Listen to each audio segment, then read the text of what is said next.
Students, welcome to DNS. मैं आपकी zoology tutor. आज हम लोग यूनिट नंबर 5 के वेरी शॉर्ट और लॉन्ग आंसर टाइप क्वेश्चंस को डिस्कस करेंगे।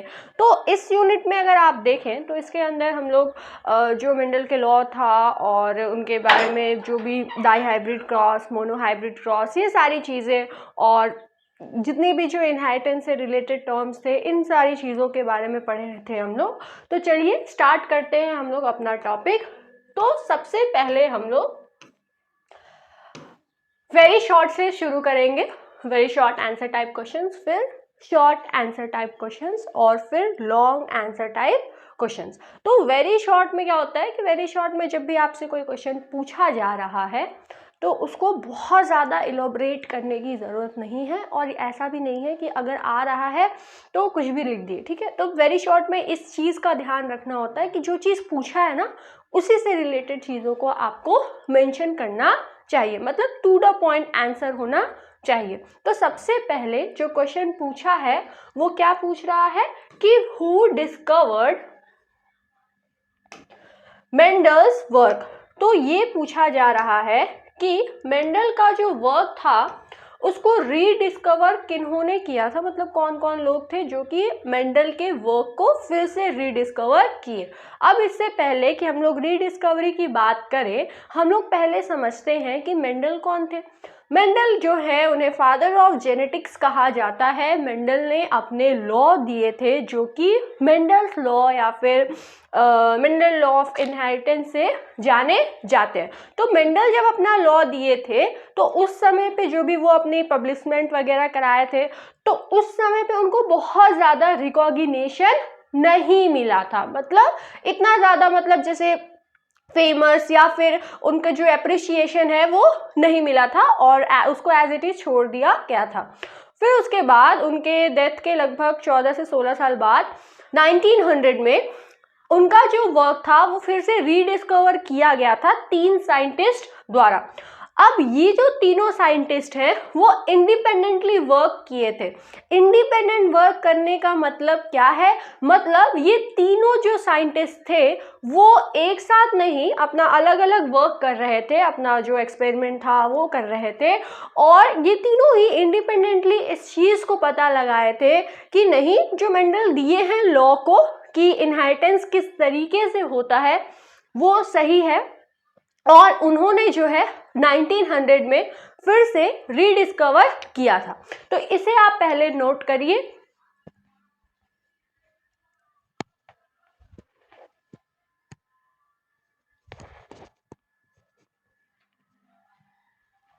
तो सबसे पहले अगर हम लोग मेंडल के बारे में बात करें कि मेंडल कौन है, तो मेंडल जो है वो फादर ऑफ जेनेटिक्स है। इनका पूरा नाम ग्रिगर जॉन मेंडल है। 1822 में ऑस्ट्रिया में इनका जन्म हुआ था और 1884 में इनका जो डेथ है वो हुआ था। 1884 में इनकी डेथ हुई थी और 1900 में मेंडल का जो वर्क है वो रीडिस्कवर हुआ था लगभग 16 साल बाद, ठीक है।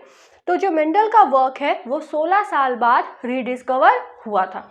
अब अगर मेंडल के वर्क के बारे में अगर हम लोग जाने या उसे पढ़ें, तो मेंडल जो है वो ऑस्ट्रियन मॉन्क थे, ठीक है, और इनका जो जन्म है वो 1822 में इनका जन्म हुआ था ऑस्ट्रिया में, एक पुअर फैमिली में। इन्होंने इनहेरिटेंस ऑफ ट्रेड्स के बारे में पी जो गार्डन पी है उस पर पढ़ाई की थी, उस पर अपना एक्सपेरिमेंट किया था, और 1866 में इन्होंने जो अपनी पब्लिशमेंट थी या थ्योरी थी वो दी थी, that was experiment on plant hybrid. तो ये इनका एक्सपेरिमेंट था, तो इसे आप नोट करिए।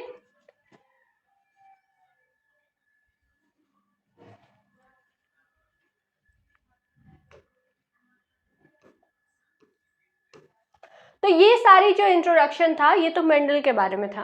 अब अगर रीडिस्कवरी की बात की जाए तो रीडिस्कवरी जो थी मेंडल के वर्क की 1900 में हुई थी, और ये रीडिस्कवरी 3 साइंटिस्ट द्वारा किया गया था।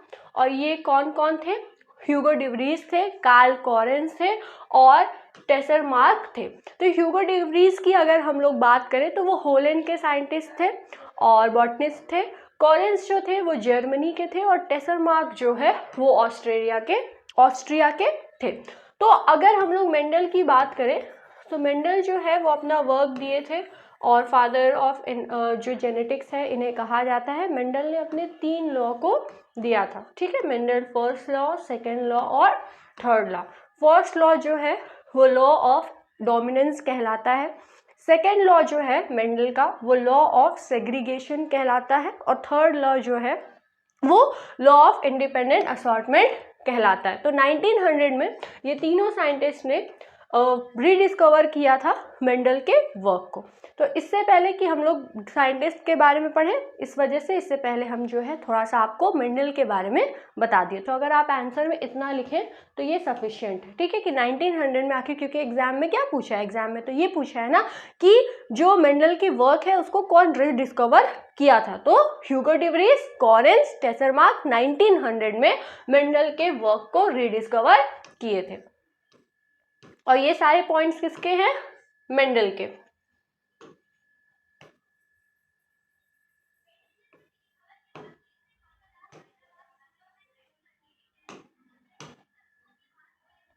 अब सेकंड क्वेश्चन क्या पूछ रहा है, what is dominant and recessive allele. अच्छा, डोमिनेंट और रिसेसिव एलील को अगर पढ़ना है तो उससे पहले थोड़ा सा आपको ये पता होना चाहिए कि एलील क्या होते हैं। तो अगर एलील की बात की जाए तो एलील जो है वो अल्टरनेटिव फॉर्म होती है किसी भी जीन की। अब जीन क्या है, देखिए जीन जो है ना वो यूनिट ऑफ इनहेरिटेंस होता है। एक जीन किसी एक कैरेक्टर के लिए रिस्पॉन्सिबल होता है।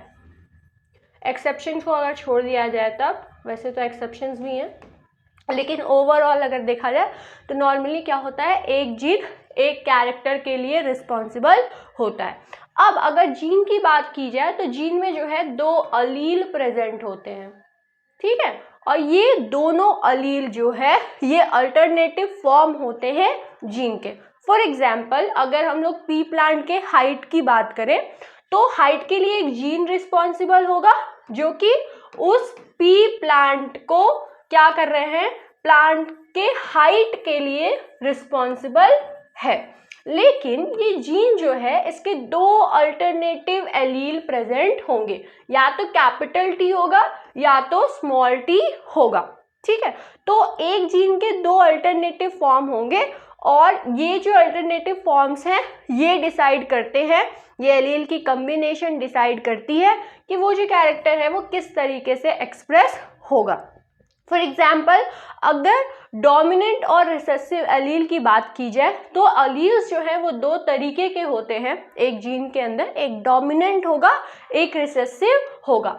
डोमिनेंट एलील वो होता है कि अगर हेट्रोजाइगस कंडीशन आई, ठीक है, होमोजाइगस कंडीशन में तो बहुत इजी है कि मतलब फॉर एग्जाम्पल जैसे अगर ऑफस्प्रिंग प्रोड्यूस हुआ है और उसमें कैपिटल टी या फिर स्मॉल टी की कंडीशन है, तो मतलब इसमें क्या है, इसमें कंडीशन टॉल होगा और इसमें ड्रॉफ, ये तो पता है।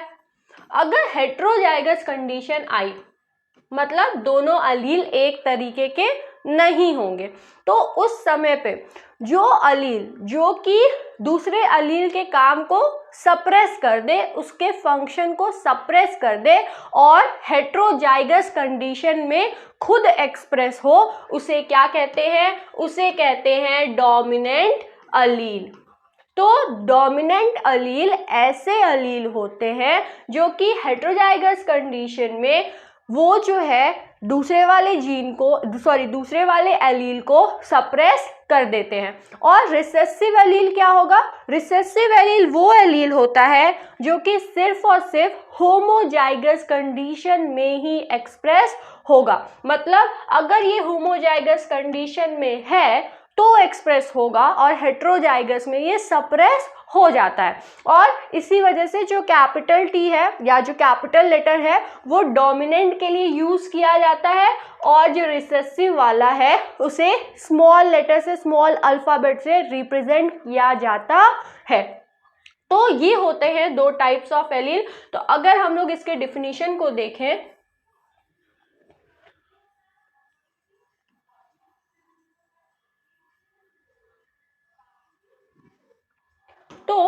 अगर डोमिनेंट अलील की बात की जाए तो एक ऐसा अलील जो कि मास्क करता है रिसेसिव अलील को जब इसके साथ ये प्रेजेंट है तो, और इसके फिनोटाइप को, उसका जो एक्सप्रेशन है उसे ये रिप्रेस करता है, डोमिनेंट नेचर अपना शो करता है। डोमिनेंट अलील अगर किसी ट्रेट के लिए रिस्पॉन्सिबल है वो जो है एक्सप्रेस होता है उस इंडिविजुअल में होमोजाइगस कंडीशन में भी और साथ ही साथ में हेट्रोजाइगस कंडीशन में भी। अगर रिसेसिव अलील की बात की जाए तो रिसेसिव अलील जो है वो मास्क हो जाता है अगर वो प्रेजेंट है डोमिनेंट अलील के साथ। तो अगर रिसेसिव अलील और डोमिनेंट अलील प्रेजेंट हैं तो रिसेसिव अलील मास्क हो जाता है और वो फिनोटाइप को एक्सप्रेस नहीं करता है। रिसेसिव अलील सिर्फ और सिर्फ फिनोटाइप को तभी एक्सप्रेस करेगा जब उसका जीनोटाइप रिसेसिव होगा, मतलब होमोजाइगस कंडीशन अगर होगी तभी जो है होमोजाइगस रिसेसिव कंडीशन में रिसेसिव अलील एक्सप्रेस होते हैं। यहाँ पे दो वर्ड यूज हो रहा है, दो टर्म यूज हो रहा है, एक है फिनोटाइप और एक है जीनोटाइप। फिनोटाइप क्या होता है? फिनोटाइप मतलब ऐसे विजुअल कैरेक्टरिस्टिक्स जो कि फिजिकल कैरेक्टरिस्टिक्स है और उन्हें इजीली विजुअलाइज किया जा सकता है, उन्हें इजीली देखा जा सकता है। जीनोटाइप मतलब जो भी जीन का सेट है, एलील का सेट है, जिसके वजह से वो फिनोटाइप देखने को मिल रहा है, उसे जीनोटाइप कहते हैं। अब अगर हम लोग अपर क्लास लेटर्स की बात की जाए तो वो जो है डोमिनेंट अलील को रिप्रेजेंट करता है, वहीं लोअर केस जो एलिमेंट्स होते हैं या लेटर्स होते हैं वो रिसेसिव अलील को रिप्रेजेंट करता है। तो इसे आप नोट करिए।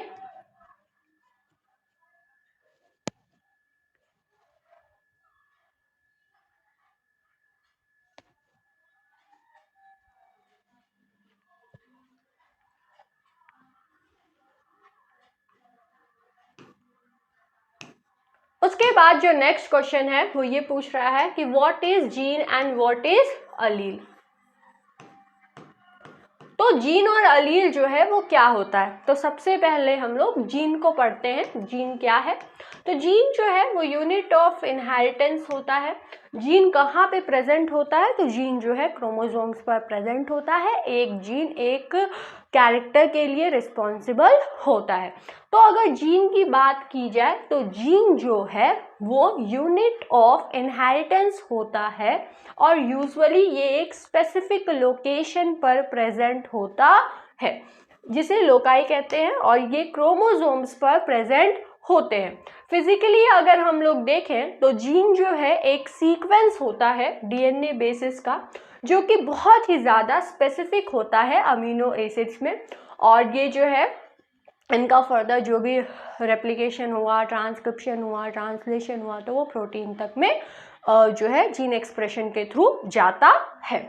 अब जीन जो है वो रिस्पॉन्सिबल होता है हेरिडिटी ट्रेड्स के लिए। जो भी हेरिटेबल ट्रेड्स है ना, जो कि प्लांट्स एनिमल्स में देखने को मिलते हैं, ये किन की वजह से होता है? ये जीन की वजह से होता है। अगर जीन में किसी भी तरह का म्यूटेशन आया तो मतलब वो जो इंडिविजुअल है वो अफेक्ट होगा। मान लीजिए अगर कोई जीन है जो कि किसी कैरेक्टर के लिए रिस्पॉन्सिबल है, अगर उसमें म्यूटेशन आया है तो जीन तो क्या होता है? इनहेरिटेबल कैरेक्टर होता है ना, तो वो इनहेरिट हो जाएगा एक जनरेशन से दूसरे जनरेशन में, और उस ऑफस्प्रिंग में अगर म्यूटेशन हुआ है तो उससे रिलेटेड अगर कोई डिसऑर्डर उस जीन के अकॉर्डिंग या उस जीन के करेस्पॉन्ड में अगर कोई डिसऑर्डर या फिर कोई भी जो है डिजीज़ देखने को मिलेगा तो वो उस ऑफस्प्रिंग में वो जो ऑफस्प्रिंग है उस डिजीज से सफ़र या डिसऑर्डर से सफ़र करेगा। तो अगर बेसिकली हम लोग समझें तो जीन क्या है? यूनिट ऑफ इनहेरिटेंस है जो कि क्रोमोसोम पर एक स्पेसिफिक लोकेशन पर पाया जाता है और ये जो है हेरिडिटी ट्रेड्स के लिए रिस्पॉन्सिबल होते हैं। दूसरी ओर अगर हम लोग एलील की बात करें तो एलील बहुत सिंपल है, अल्टरनेटिव फॉर्म होता है जीन के पास मतलब अल्टरनेटिव फॉर्म होता है जीन का, और ये कहाँ पे प्रेजेंट होता है? सेम लोकस पर प्रेजेंट होता है ऑन होमोलॉगस क्रोमोसोम। ठीक है, तो ये हो गया जीन और एलील के बीच में डिफरेंस। फॉर एग्जाम्पल जीन जो है पी प्लांट की हाइट से ही समझते हैं, हाइट के लिए एक जीन रिस्पॉन्सिबल है और इसका जो है alternative form T and small T जो कि होमोलॉगस क्रोमोसोम पर प्रेजेंट होंगे, ये क्या है, ये अलील है। अब इन अलील की कॉम्बिनेशन के हिसाब से जो भी ऑफस्प्रिंग है उसमें वो कैरेक्टर देखने को मिलेगा। अब नेक्स्ट क्वेश्चन क्या पूछ रहा है, नेक्स्ट क्वेश्चन ये पूछ रहा है कि what is monohybrid cross. Monohybrid cross क्या होता है, मतलब देखिए यहाँ पे क्या लिखा है, मोनो लिखा है ना, मोनो मतलब क्या होता है, एक, हाइब्रिड क्रॉस मतलब एक ऐसा क्रॉस जहाँ पे पेरेंट्स के बीच में क्रॉसिंग हो रही है, ऑफस्प्रिंग तक जो है वो कैरेक्टर जा रहा है और इस क्रॉसिंग में एक जो कंट्रास्टिंग कैरेक्टर है वो प्रेजेंट है। तो अगर मोनोहाइब्रिड क्रॉस को हम लोग पढ़ें तो ये एक ऐसा मेथड होता है, एक ऐसा क्रॉस होता है जो कि इनहेरिटेंस जो भी पैटर्न है उसको समझने के लिए यूज़ किया जाता है। और इसमें जो ट्रेट्स हैं वो एक सिंगल ट्रेट जो कि कंट्रास्टिंग कैरेक्टर है उनका दो इंडिविजुअल के बीच में प्रेजेंट है और उनके बीच में क्रॉसिंग हो रही है। ये क्रॉस होता है बिटवीन द पेरेंट्स जहाँ पे ट्रू ब्रीडिंग प्रेजेंट है ट्रेट के लिए, मतलब दोनों ही होमोजाइगस कंडीशन में प्रेजेंट है। मतलब अगर एक पेरेंट है तो उसके पास जो भी एलील है वो डोमिनेंट वाला प्रेजेंट होगा, दूसरा जो पेरेंट है उसके पास रिसेसिव वाले एलील ही प्रेजेंट होंगे। दोनों ही जो पेरेंट होगा वो होमोजाइगस कंडीशन में होगा और जो भी उसका ऑफस्प्रिंग आएगा वो हेट्रोजाइगस कंडीशन में रहेगा। फॉर एग्जाम्पल यहाँ पे जो है एक क्रॉस के थ्रू बताया गया है कि फॉर एग्जाम्पल एक पेरेंट है जिसका जो कॉम्बिनेशन है एलील्स का वो क्या है, कैपिटल ए है और दूसरा जो पेरेंट है उसमें होमोजाइगस रिसेसिव कंडीशन देखने को मिल रही है और इसमें जो दोनों ही एलील है वो स्मॉल ए और स्मॉल ए है।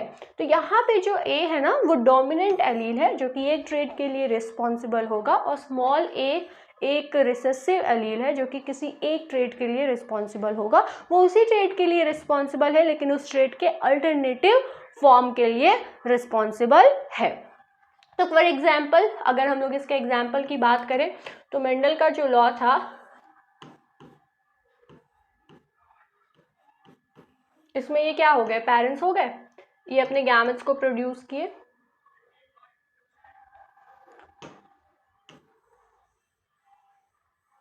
इसको थोड़ा सा ऊपर करते हैं।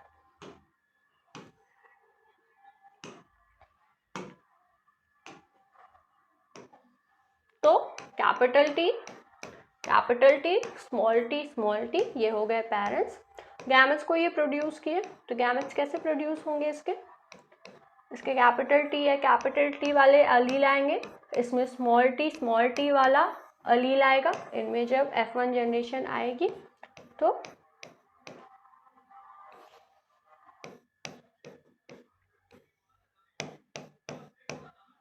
हेट्रोजाइगस कंडीशन देखने को मिलेगी। तो देखिए यहाँ पे एक कंट्रास्टिंग कैरेक्टर है, मोनोहाइब्रिड क्रॉस है जिसमें होमोजाइगस पेरेंट्स इन्वॉल्व हैं और हेट्रोजाइगस जो भी ऑफस्प्रिंग है वो देखने को मिल रहा है।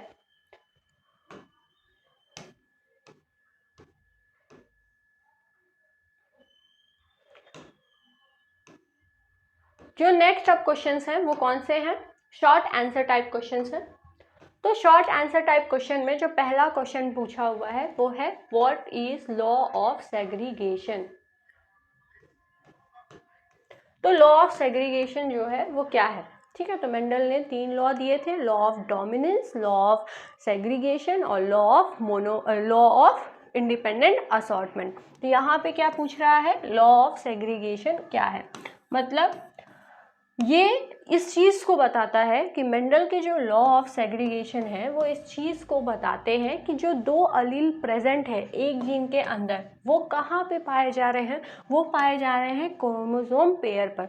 अब जब इनके बीच में गैमेट फॉर्मेशन होता है और जब ये सेपरेट होते हैं तो जो भी ऑफस्प्रिंग है उसके पास जो गैमेट आ रहा है वो एक मदर से आएगा और एक फादर से आएगा। तो इसमें जो एलील्स हैं वो सेग्रीगेट हो रही हैं और एलील्स सेग्रीगेट होकर के क्या कर रही हैं, गैमेट में जा रही हैं और गैमेट का जब फ्यूजन हो रहा है तो वो एलील्स जो हैं वो उसके ऑफस्प्रिंग तक पहुंच रही हैं। तो लॉ ऑफ सेग्रीगेशन में यही चीज़ बताया गया है कि जो एलील्स जो कि उस पेरेंट में प्रेजेंट है जब गैमेट फॉर्मेशन का समय हुआ तब ये सेग्रीगेट हुए हैं और ये गैमेट्स में कोई एक पर्टिकुलर एलील जो है वो प्रेजेंट होगा और जब ये गैमेट्स फ्यूज होंगे तब जो ऑफस्प्रिंग होगा वो प्रोड्यूस होगा जिसमें जिस तरह की एलीलिक कम्बिनेशन है वो उस ऑफस्प्रिंग में देखने को मिलेगी। अब अगर मेंडल की लॉ के बारे में हम लोग पढ़ें तो मेंडल के लॉ के हिसाब से ये जो दोनों अलील हैं ये सेग्रीगेटेड फैशन में एक्ट करते हैं और वो मिक्स नहीं होते हैं या फिर चेंज नहीं होते हैं। तो इसे आप पहले नोट करिए।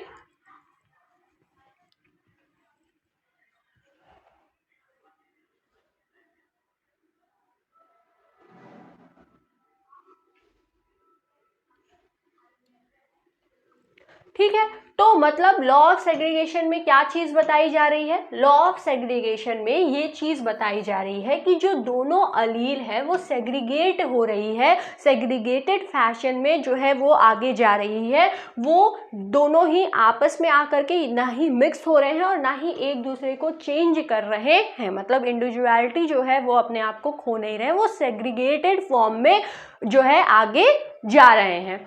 अब मेंडल का ये सेकेंड लॉ है। ठीक है, मेंडल ने जब अपने लॉ दिए थे तो 3 लॉ बताए थे ना। पहला लॉ जो था वो क्या था, लॉ ऑफ डोमिनेंस, दूसरा जो लॉ था वो था लॉ ऑफ सेग्रीगेशन और तीसरे लॉ जो था वो था क्या था, लॉ ऑफ इंडिपेंडेंट असॉर्टमेंट। तो अगर लॉ ऑफ सेग्रीगेशन की बात करें तो ये जो है मेंडल का सेकेंड लॉ था। चलिए, अब ये जो मेंडल का सेकेंड लॉ है ये क्या है, ये लॉ ऑफ सेग्रीगेशन है।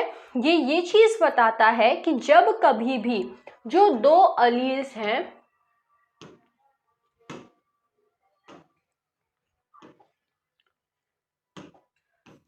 ये जो दो अलील्स हैं जब ये सेपरेट हो रहे हैं एक दूसरे से, कब, मियोसिस के समय पे, तो ये जो है सेग्रीगेट होते हैं। Specifically in the second of the 2 cell division of the meiosis, जब ये दोनों कॉपी ईच क्रोमोसोम से सेपरेट होते हैं तब ये क्या करते हैं, दो डिस्टिंक्ट अलील को जो है इनके पास रहता है जो कि लोकेटेड रहता है क्रोमोसोम्स पर, ये दोनों ही अलील सेग्रीगेट होते हैं एक दूसरे से और यही कहलाता है law of purity of gamete. तो ये लॉ ऑफ सेग्रीगेशन जो है ये चीज बताता है कि किस तरीके से अलील जो हैं वो सेग्रीगेट होती हैं और इसी वजह से जो ये लॉ है वो क्या कहलाता है, law of purity of gamete भी कहलाता है। तो कभी अगर क्वेश्चन में आ गया कि what is law of purity of gamete तो उससे आप कंफ्यूज नहीं होइएगा, लॉ ऑफ सेग्रीगेशन को ही law of purity of gamete कहा जाता है। तो इसके अगर हम लोग एग्जाम्पल से पढ़ें इसको तो जैसे मेंडल के लॉ से ही समझते हैं। ठीक है, तो क्या किए थे मेंडल, प्लांट जो था पी प्लांट, उसके हाइट के थ्रू, एग्जाम्पल के थ्रू ये समझाए थे जिसमें होमोजाइगस कंडीशन में जो था पेरेंट्स था और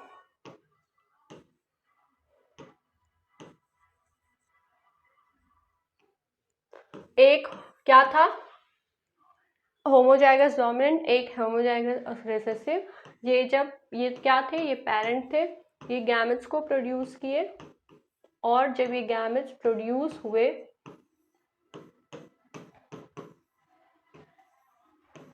तो F1 जनरेशन देखने को मिला जिसमें जो गैमेट्स जो ऑफस्प्रिंग थे वो हेट्रोजाइगस थे। ठीक है,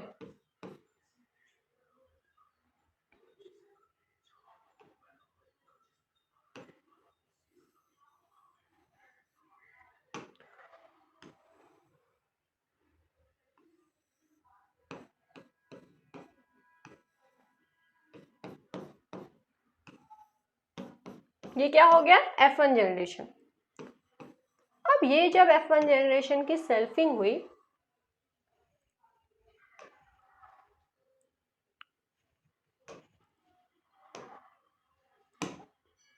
तो F1 जनरेशन की सेल्फिंग जब हुई, मतलब ये जो हेट्रोजाइगस कंडीशन में प्रेजेंट थे,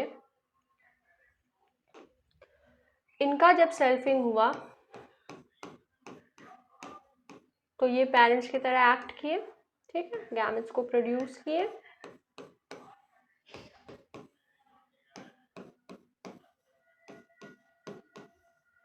और फिर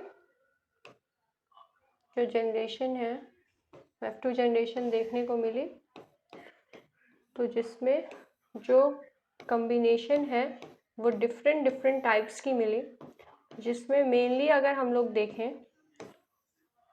तो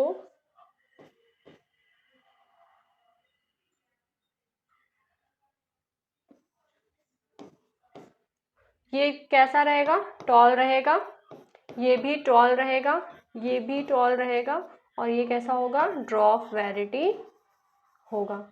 तो इसमें जैसे ये होमोजाइगस कंडीशन में है, दोनों ही क्या है, इसमें डोमिनेंट अलील प्रेजेंट है तो टॉल होगा। ये हेट्रोजाइगस कंडीशन में है, डोमिनेंट अलील है, एक रिसेसिव अलील है, तो डोमिनेंट वाला इसको सप्रेस कर देगा ना, तो ये क्या हो गया, फिर जो है डोमिनेंट ये टॉल ही रहेगा फिनोटाइप इसका। और अगर इसकी बात करें तो इसमें रिसेसिव दोनों ही एलील प्रेजेंट है तो ये ड्रॉप हो जाएगा। तो मतलब इसका जो भी फिनोटिपिक रेशियो है वो क्या होगा, 3:1 होगा, 3 टॉल प्लांट और 1 ड्रॉप प्लांट। और अगर हम लोग इसके जीनोटाइपिक रेशियो को अगर हम लोग इसके जीनोटिपिक रेशियो को देखें तो ये जो रेशियो है ये 1:2:1 रेशियो देखने को मिलेगा, ठीक है। मतलब एक होमोजाइगस डोमिनेंट, एक होमोजाइगस रिसेसिव, और ये दोनों बीच के क्या हैं, ये दोनों हेट्रोजाइगस कंडीशन में है और ये टॉल है। तो इसमें देख सकते हैं आप कि किस तरीके से जो गैमेट्स है ना वो प्योरिटी के साथ सेग्रीगेशन को शो कर रहे हैं। जो भी एलील है जब वो गैमेट में जा रहा है तो वो सेग्रीगेट कर रहा है, मिक्स नहीं हो रहा है, या फिर एक दूसरे की जो भी प्रॉपर्टी है उसको चेंज नहीं कर रहा है। तो ये है लॉ ऑफ सेग्रीगेशन। अब नेक्स्ट क्वेश्चन क्या पूछा है, नेक्स्ट क्वेश्चन ये पूछ रहा है कि what is incomplete dominance. Incomplete dominance क्या है, तो इनकम्प्लीट डोमिनेंस जो है एक टाइप ऑफ इनहेरिटेंस का एग्जाम्पल है, जहाँ पे होता क्या है कि यहाँ पे जो अलील प्रेजेंट है वो क्या कर रही है, वो स्पेसिफिक है ट्रेड के लिए, और ये कंप्लीटली डोमिनेंट नहीं कर पा रही है दूसरे अलील पे, जिसकी वजह से एक कंबाइंड फिनोटाइप जो है वो देखने को मिल रहा है। मतलब क्या है, इसका मतलब ये है कि नॉर्मली क्या होता है कि अगर हेट्रोजाइगस कंडीशन है, डोमिनेंट अलील प्रेजेंट है, रिसेसिव अलील प्रेजेंट है, तो होगा क्या कि जो डोमिनेंट अलील है वो रिसेसिव वाले अलील को सप्रेस कर देगा और जो फिनोटाइप है वो डोमिनेंट अलील का देखने को मिलेगा। लेकिन इनकम्प्लीट डोमिनेंस में क्या होता है, इनकम्प्लीट डोमिनेंस में जो भी डोमिनेंट अलील है वो कंप्लीटली मास्क नहीं कर पाती है, उसको कंप्लीटली सप्रेस नहीं कर पाती है रिसेसिव अलील को, जिसकी वजह से इनकम्प्लीट डोमिनेंस का जो फिनोमेना है वो देखने को मिलता है। अब अगर इनकम्प्लीट डोमिनेंस की हम लोग एग्जाम्पल की बात करें तो इनकम्प्लीट डोमिनेंस में जो एग्जाम्पल है वो है आप स्नैपड्रैगन या 4 o'clock प्लांट जो है उसके फ्लावर के थ्रू इसका एग्जाम्पल समझ सकते हैं कि जो पेरेंट्स थे वो क्या था, एक जो था वो रेड कलर का फ्लावर प्रोड्यूस कर रहा था और एक जो है वो वाइट कलर के फ्लावर को प्रोड्यूस कर रहा था। और इसमें जो है जो कंडीशन उसके प्रोजनी में देखने को आई तो वो कैसी थी, वो पिंक कलर की थी। क्यों, क्योंकि जो डोमिनेंट अलील है वो रिसेसिव को कंप्लीटली सप्रेस नहीं कर पा रहा था। तो इसमें एक इंटरमीडिएट टाइप का जो रिलेशन है वो देखने को मिला, एक इंटरमीडिएट जो फिनोटाइप है वो देखने को मिला।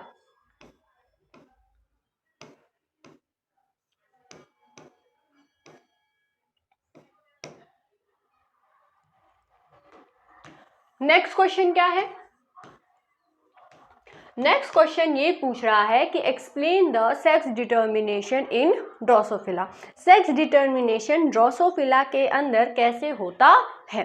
तो सेक्स डिटर्मिनेशन इन ड्रोसोफिला की अगर हम लोग बात करें तो इसके लिए जेनिक बैलेंस थ्योरी भी दी गई थी। किसके द्वारा? ब्रिज द्वारा। तो इसमें जो है ये चीज़ बताई गई थी कि जो ड्रोसोफिला है उसमें किस तरीके से क्या मैकेनिज्म चलता है जिसकी वजह से इसका जो सेक्स है वो डिटरमाइन होता है। तो ड्रोसोफिला के सेक्स डिटर्मिनेशन के लिए एक थ्योरी दी गई थी, that was called as genic balance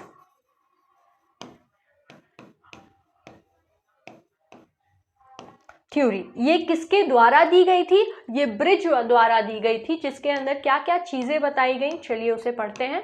तो सबसे पहले हम लोग पढ़ते हैं कि जो सेक्स डिटर्मिनेशन है ड्रोसोफिला में ये किस तरीके से दी गई थी, इसके अंदर क्या क्या चीज़ें थी।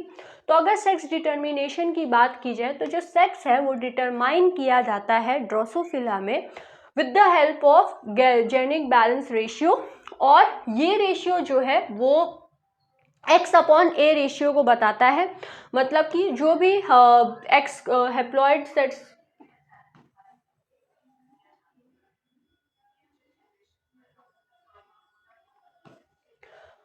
जेनिक बैलेंस रेशियो के थ्रू जो रेशियो है वो पता लगता है, और इसमें किस चीज़ का रेशियो लिया जाता है? एक्स क्रोमोसोम अपॉन ए, मतलब ऑटोसोमल जो सेट है वो। तो एक्स क्या है? एक्स क्रोमोसोम इस चीज़ को बताता है कि फीमेल प्रोड्यूसिंग इफेक्ट होते हैं, और ऑटोसोम्स जो है वो ये बताया गया था इस जेनिक बैलेंस थ्योरी में कि ऑटोसोम्स के जो क्रोमोसोम होते हैं वो मेल प्रोड्यूसिंग इफेक्ट होते हैं, और इसी वजह से इन दोनों का जो भी रेशियो आता है उसी के हिसाब से पता चलता है कि जो वो ऑफस्प्रिंग है वो मेल होगा, फीमेल होगा या फिर इंटरसेक्स होगा। मतलब क्या है, देखिए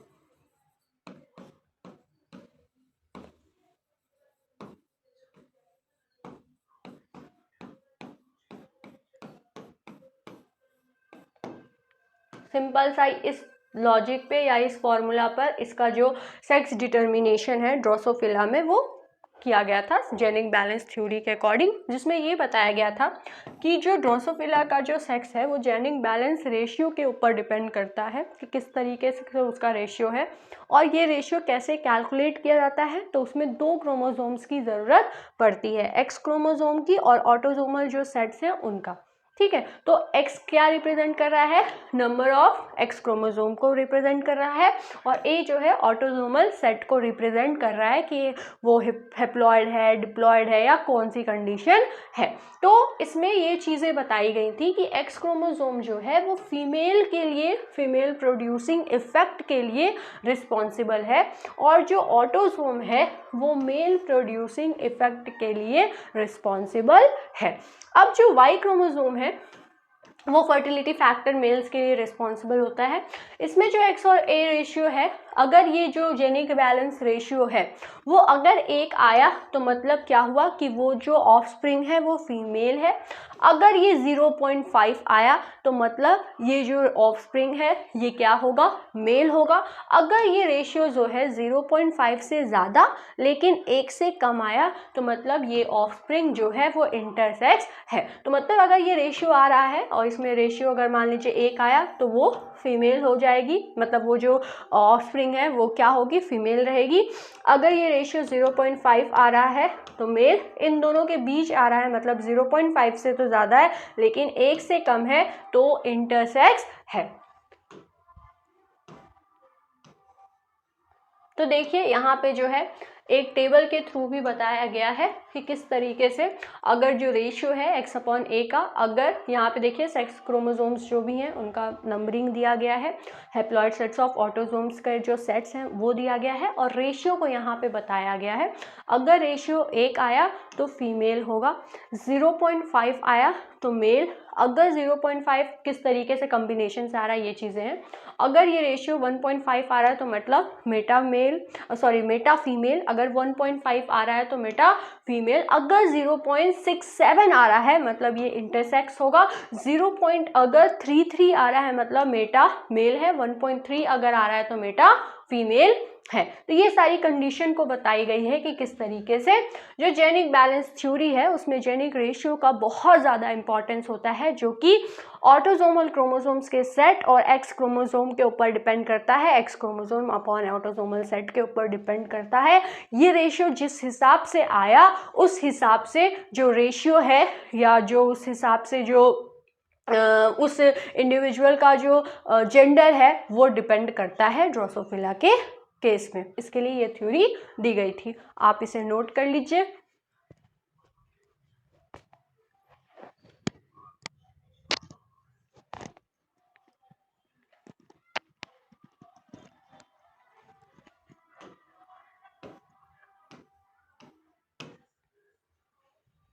तो जेनिक बैलेंस थ्योरी क्या है, ये स्टेट करता है, ये बताता है कि जो इंडिविजुअल है ड्रोसोफिला का उसका सेक्स क्या होगा, और ये सेक्स इंडेक्स द्वारा कैलकुलेट किया जाता है। सेक्स इंडेक्स मतलब क्या, a number of X chromosome upon autosomal sex, that is X upon A. Autosomal sex जो है कैसे भी हो सकते हैं, जैसे कि ट्रिप्लॉइड हो गया, ट्रिप्लॉइड हो गया, टेट्राप्लॉइड हो गया। तो ये सेट के ऊपर डिपेंड करता है कि कितने नंबर ऑफ जो सेट्स हैं ऑटोसोम्स के वो प्रेजेंट हैं। अब नेक्स्ट क्वेश्चन जो है वो क्या पूछ रहा है, नेक्स्ट क्वेश्चन ये पूछ रहा है कि how the sex is determined in human. ठीक है, तो जो सेक्स डिटर्मिनेशन है वो ह्यूमंस में कैसे होता है। तो अगर ह्यूमंस की बात की जाए तो 3 लेवल से जो सेक्सुअल डेवलपमेंट है या सेक्स डिटर्मिनेशन है वो होता है क्रोमोसोमल सेक्स द्वारा। ठीक है, जो भी क्रोमोसोमल नंबर है उनके द्वारा, गोनाडल द्वारा, और फिनोटिपिक जो कैरेक्टरिस्टिक्स हैं उनके द्वारा। तो अगर एक्स क्रोमोसोम है और वाई जो है वो क्रोमोसोम रहा तो वो जो है, अगर जैसे पहली चीज तो ये कि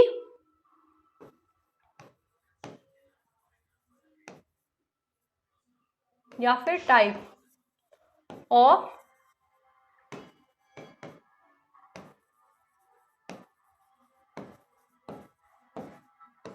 तो इसे आप इस तरीके से लिखिएगा कि जो टाइप है सेक्स क्रोमोसोम का वो किस तरीके का है। अगर एक्स रहा, एक्स रहा तो मतलब क्या होगा, फीमेल। अगर एक्स वाई कंडीशन रही तो वो इंडिविजुअल मेल होगा।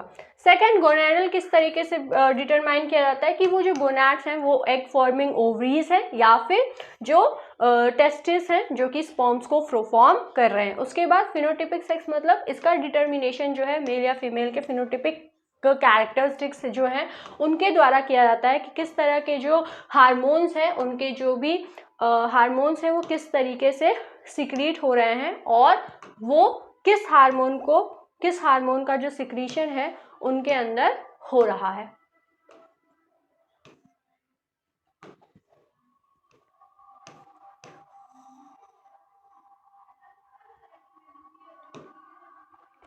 नेक्स्ट जो क्वेश्चन है वो क्या है, लॉन्ग आंसर टाइप क्वेश्चन, जिसमें पहला क्वेश्चन जो है ये पूछ रहा है कि एक्सप्लेन डोसेस कंपनसेशन।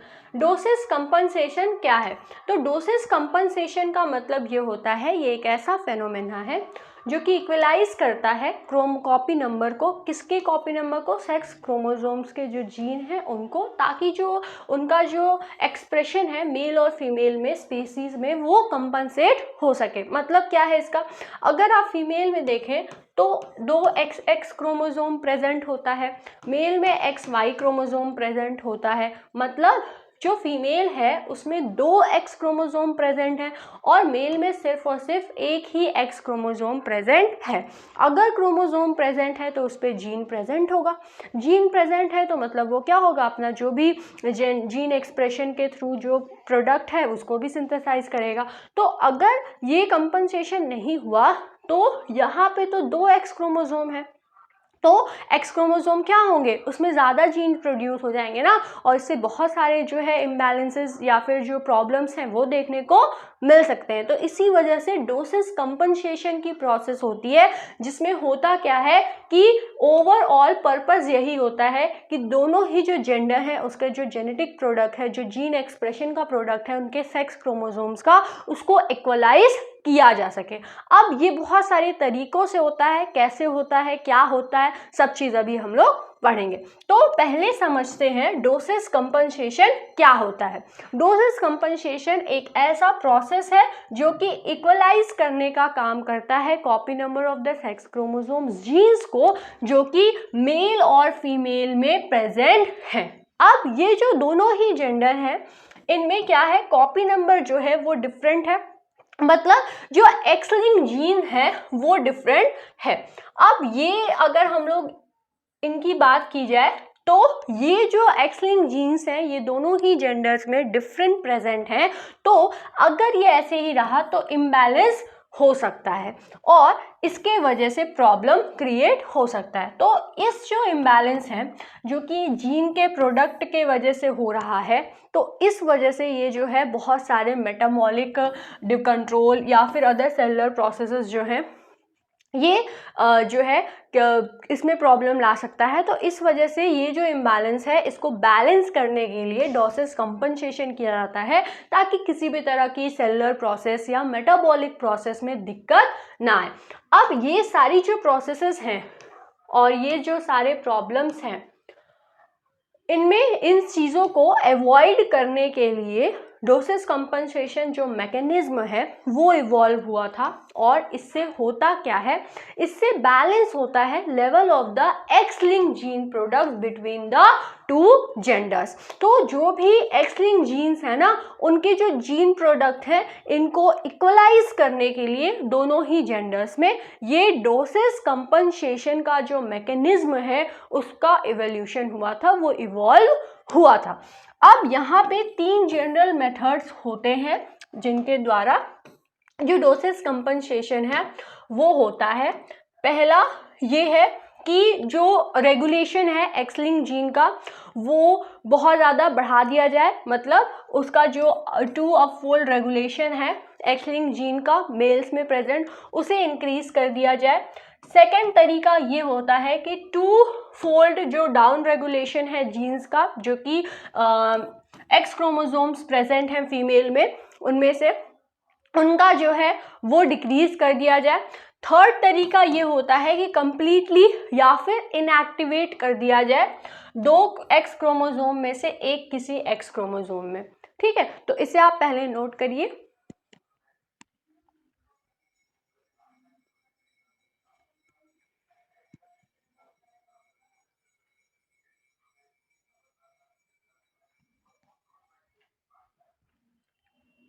तो इसमें जो है 3 मैकेनिज्म द्वारा ये डोसेज कंपनसेशन होता है। तो इसको थोड़ा सा समझते हैं कि अगर हम लोग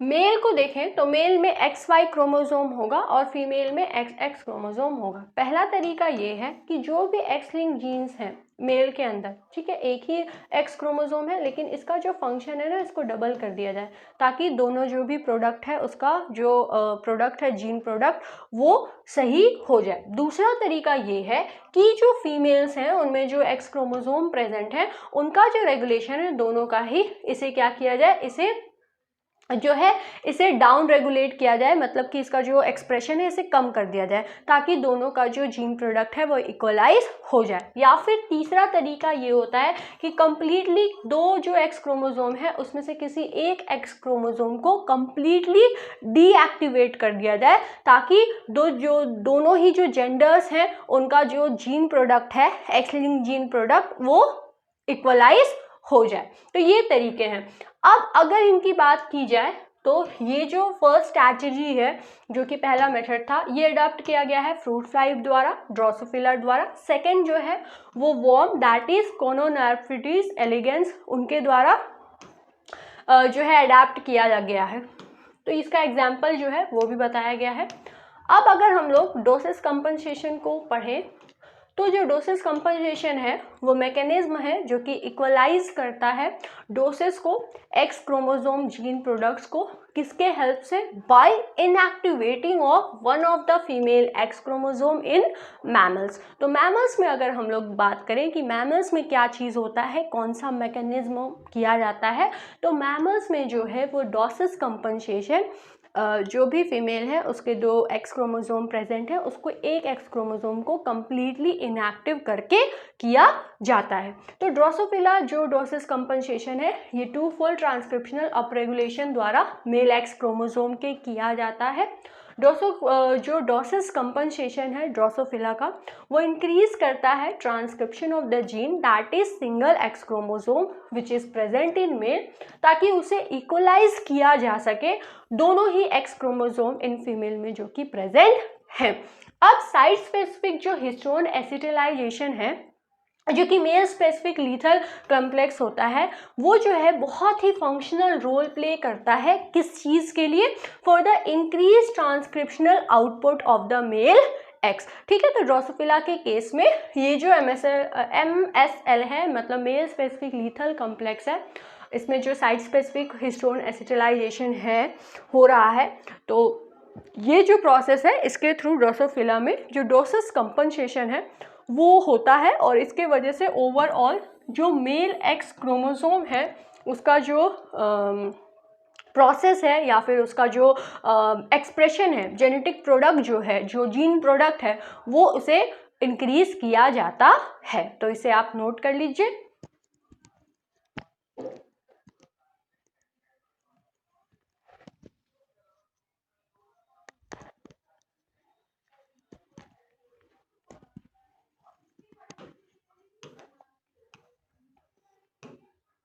अब जो नेक्स्ट क्वेश्चन है वो क्या पूछ रहा है, नेक्स्ट क्वेश्चन ये पूछ रहा है कि एक्सप्रेस पेनिट्रेंस और एक्सप्रेसिविटी। ठीक है, तो पेनिट्रेंस क्या होता है और एक्सप्रेसिविटी क्या होता है, इसको समझने के लिए थोड़ा सा हम लोग इसका बेसिक नॉलेज समझ लेते हैं, फिर इसे समझा जाएगा। तो पेनिट्रेंस क्या होता है और एक्सप्रेसिविटी क्या होता है। तो पेनिट्रेंस जो है वो ये चीज बताता है कि अगर कोई पॉपुलेशन प्रेजेंट है, ठीक है, और उसके पास सेम जीनोटाइप प्रेजेंट है, अब इस पॉपुलेशन में से कितना जो रेशियो है या फिर कितने जो परसेंटेज हैं इंडिविजुअल्स के, वो अपने जीनोटाइप के हिसाब से फिनोटाइप को एक्सप्रेस कर रहे हैं, वो चीज कहलाती है पेनिट्रेंस। अब ये पेनिट्रेंस बहुत सारे टाइप के होते हैं, जिस तरह के जो भी पेनिट्रेंस का फेनोमेना शो होता है उस बेसिस पे कंप्लीट पेनिट्रेंस या फिर इनकम्प्लीट पेनिट्रेंस, ये सारी चीज़ें हैं। अब एक्सप्रेसिविटी क्या होती है, पेनिट्रेंस जो है वो पॉपुलेशन में निकाला जाता है, ये सब आप नोट मत करिएगा, ठीक है, ये हम आपको समझाने के लिए बता रहे हैं, तो आप कहीं रफ में नोट कर लीजिएगा अगर समझना ही है तो, नहीं तो जो नोट्स है उसे आप अपने जो भी नोट्स है उसमें आप ऐड करिएगा। ये सब जो है ये रफ वर्क है, ये आपको समझाने के लिए किया जा रहा है। तो ये जो पेनिट्रेंस है ये पॉपुलेशन के ऊपर एक्ट होती है, ठीक है। अब एक्सप्रेसिविटी की अगर बात की जाए तो एक्सप्रेसिविटी जो है ना वो डिग्री को बताती है कि अगर कोई एक इंडिविजुअल है तो एक इंडिविजुअल में जो भी जीनोटाइप रहेगा उसके हर पार्ट में वो सेम ही रहेगा, तो उस जीनोटाइप के हिसाब से उस इंडिविजुअल का कौन सा इतना पार्ट है या फिर कौन सा पोर्शन है जो कि उस चीज़ को एक्सप्रेस कर रहा है, और जो भी जीनोटाइप है उसके अकॉर्डिंग फिनोटाइप को एक्सप्रेस कर रहा है, उसको कहते हैं एक्सप्रेसिविटी। तो एक्सप्रेसिविटी जो है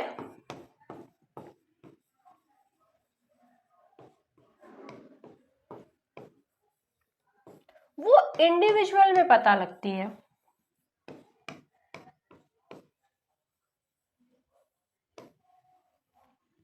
ठीक है। तो ये जो है बेसिक डिफरेंस है पेनिट्रेंस और एक्सप्रेसिविटी में। और पेनिट्रेंस और एक्सप्रेसिविटी जो है बहुत सारे फैक्टर्स द्वारा अफेक्ट किया जाता है, जैसे कि लाइफस्टाइल हो गया, किसी पर्टिकुलर ड्रग्स हो गए या अल्कोहल हो गया, ये सारी चीज़ों की वजह से ये दोनों ही अफेक्ट होता है, ठीक है। अब अगर हम लोग इसकी बात की जाए कि पेनिट्रेंस क्या है, एक्सप्रेसिविटी क्या है, तो चलिए इसे पढ़ते हैं। सबसे पहले हम लोग पेनिट्रेंस को समझेंगे। तो पेनिट्रेंस क्या है, तो जो पोर्शन है इंडिविजुअल का किसी एक पॉपुलेशन में, उस पॉपुलेशन में से कितना प्रोपोर्शन ऑफ इंडिविजुअल उसके जो फिनोटाइप हैं उसको एक्सप्रेस कर रहे हैं करस्पॉन्डिंग टू देयर जीनोटाइप, यही चीज़ कहलाती है पेनिट्रेंस। मतलब एक पॉपुलेशन है, पॉपुलेशन में बहुत सारे जो इंडिविजुअल हैं वो रहेंगे। अब उस इंडिविजुअल के पास उनमें से कितना जो इंडिविजुअल है वो अपने जीनोटाइप के हिसाब से फिनोटाइप को एक्सप्रेस करेगा, उसी चीज़ को कहते हैं पेनिट्रेंस। अब जितने भी अगर सारे जो इंडिविजुअल हैं वो अगर प्रेजेंट हैं पॉपुलेशन में और वो एक्सप्रेस कर रहे हैं फिनोटाइप को, ये भी एक कंडीशन हो सकती है। कब वो अपने, अगर ये सारे इंडिविजुअल्स हैं, ठीक है, और अपने फिनोटाइप के हिसाब से वो जो है अपने जीनोटाइप के हिसाब से जो अपना फिनोटाइप है अगर उसको रिप्रेजेंट कर रहे हैं, एक्सप्रेस कर रहे हैं, तो मतलब ये क्या कहलाएगा, ये कहलाएगा कंप्लीट पेनिट्रेंस। तो मतलब एक पॉपुलेशन है उसमें जितने इंडिविजुअल्स हैं वो सारे के सारे इंडिविजुअल अपने जीनोटाइप के हिसाब से फिनोटाइप को एक्सप्रेस कर रहे हैं, तो मतलब वो कंप्लीट पेनिट्रेंस कहलाएगा। दूसरी चीज़ ये कि अगर इंडिविजुअल पॉपुलेशन में प्रेजेंट हैं और उनमें से कुछ जो हैं वो फेल हो जा रहे हैं अपने फिनोटाइप को एक्सप्रेस करने में करस्पॉन्डिंग टू देयर जीनोटाइप, तो इस चीज़ को कहते हैं इनकम्प्लीट पेनिट्रेंस। तो कंप्लीट पेनिट्रेंस और इनकम्प्लीट पेनिट्रेंस क्या होता है, आई होप आपको समझ में आ गया होगा।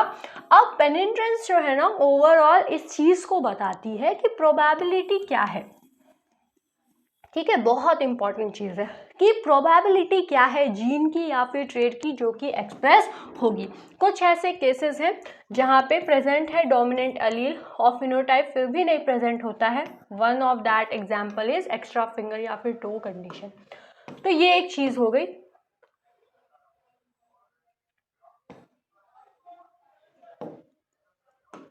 अब जो जेनेटिक कंडीशन है फ्यूचर जनरेशन के लिए जहाँ पे जो डोमिनेंट एलील है वो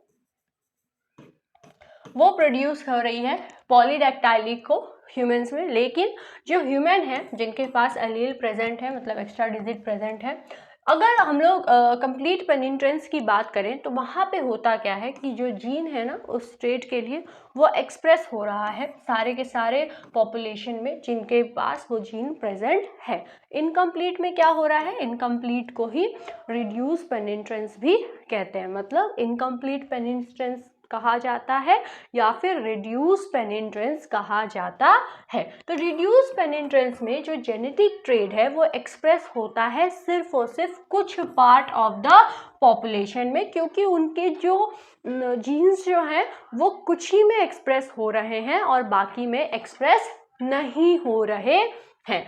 अब ये जो पेनिट्रेंस का जो एक्सप्रेशन है ये एज के ऊपर भी डिपेंड होता है कि कितने एज ग्रुप जो हैं उस पॉपुलेशन में प्रेजेंट हैं। मतलब अगर आप पेनिट्रेंस को देखें तो ये बहुत सारे फैक्टर्स पर डिपेंड करता है, लाइफस्टाइल हो गया और भी बहुत सारी चीज़ें हैं। उनमें से एक फैक्टर ये भी होता है कि एज जो है उस पॉपुलेशन की क्या है, तो पेनिट्रेंस एज के ऊपर भी डिपेंड करता है।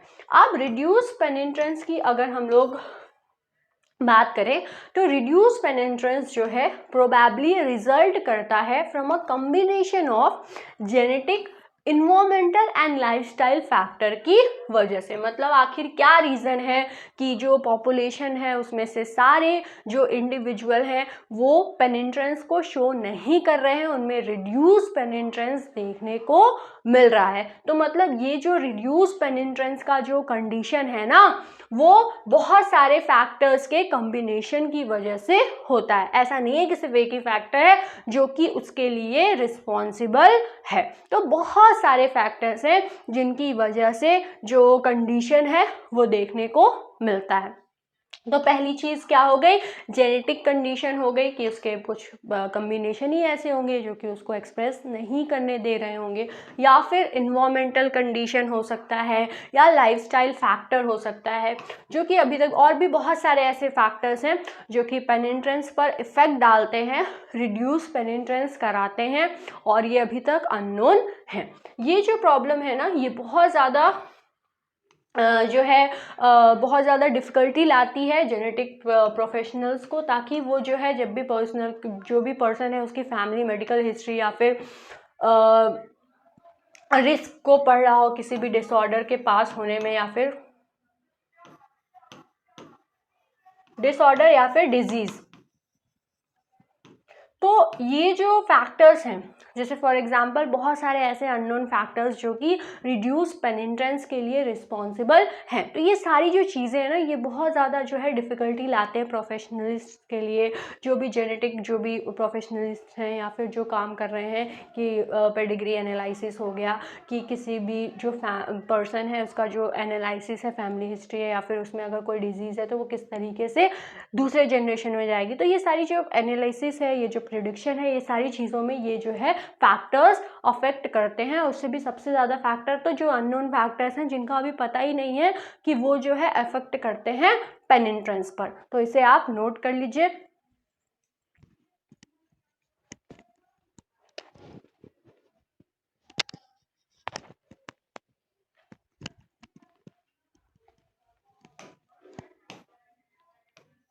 अब दूसरा जो इसमें एक और क्वेश्चन पूछा था वो था एक्सप्रेसिविटी।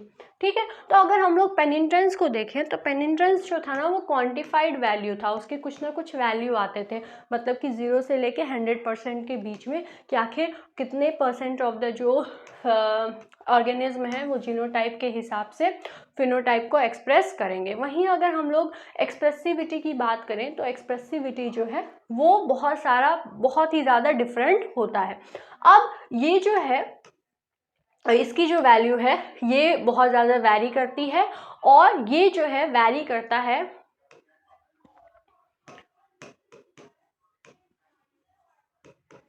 यहाँ पे आप एक्सप्रेसिविटी ऐड कर लीजिएगा।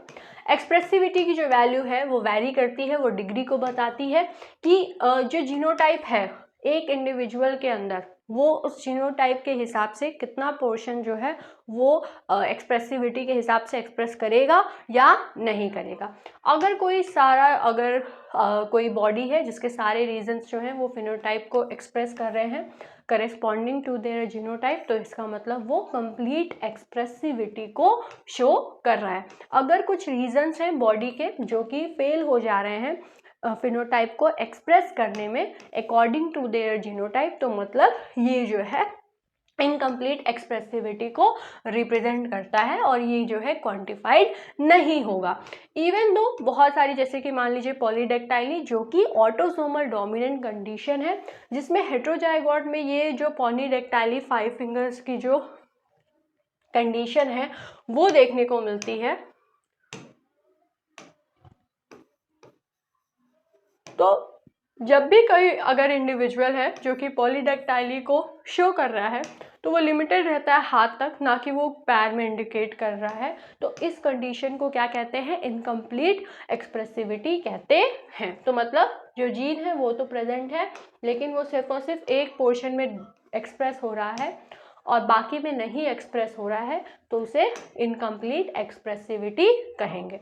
तो एक्सप्रेसिविटी जो है ना वो इस चीज़ को दिखाता है कि जो वेरिएशन है फिनोटाइपिक एक्सप्रेशन का वो किस तरीके से हो रहा है, जबकि जो पेनिट्रेंस है वो इसके अपोजिट होता है। अगर पॉलीडेक्टाइली कंडीशन की हम लोग बात करें तो इसमें जो एक्स्ट्रा जो डिजिट है वो अकर होता है 1 और मोर अपेंडिजेस पे, जहाँ पे जो डिजिट है वो फुल साइड हो सकती है या फिर एक स्टब की तरह प्रेजेंट हो सकती है। मतलब ये एलील जो है reduce penetrance as well as variable expressivity को शो कर रहा है। तो मतलब ये चीज़ बताई गई है कि रिड्यूस पेनिट्रेंस और वेरिएबल एक्सप्रेसिविटी जो है वो किस तरीके से पॉलीडेक्टाइली कंडीशन के थ्रू जो है उसमें देखने को मिलता है। अब वेरिएबल एक्सप्रेसिविटी जो है वो इस चीज़ को बताता है कि जो भी रेंज होता है साइन या सिम्टम का वो अकर होता है डिफरेंट पर्सन्स में डिफरेंट कंडीशन पर, और हालांकि वो जो जेनेटिक कंडीशन है वो सेम है उन इंडिविजुअल्स में, लेकिन फिर भी जो वेरिएबल एक्सप्रेसिविटी है अलग अलग इंडिविजुअल में अलग अलग तरीके से एक्सप्रेस होता है। अब अगर हम लोग बात करें रिड्यूस पेनिट्रेंस या फिर वेरिएबल एक्सप्रेसिविटी की, तो ये प्रोबेबली किसकी वजह से होता है, मतलब जैसे हम लोग देख रहे हैं ना कि पेनिट्रेंस में रिड्यूस पेनिट्रेंस की बात आती है, एक्सप्रेसिविटी में वेरिएबल एक्सप्रेसिविटी की कंडीशन देखने को मिलती है। तो ये जो कंडीशन है ये बहुत सारे फैक्टर्स के कॉम्बिनेशन की वजह से होता है। ये फैक्टर्स क्या क्या हैं, तो ये फैक्टर्स जेनेटिक फैक्टर हैं, इन्वायरमेंटल फैक्टर है, लाइफस्टाइल फैक्टर्स हैं, और भी बहुत सारे ऐसे फैक्टर्स हैं जो कि आज तक जो है आइडेंटिफाई नहीं हुए हैं, लेकिन ये फैक्टर्स जो है वो इस चीज़ पर इफेक्ट डालता है कि वो जो है वेरिएबल एक्सप्रेसिविटी और रिड्यूस पेनिट्रेंस के लिए रिस्पॉन्सिबल है। तो इसे आप नोट कर लीजिए।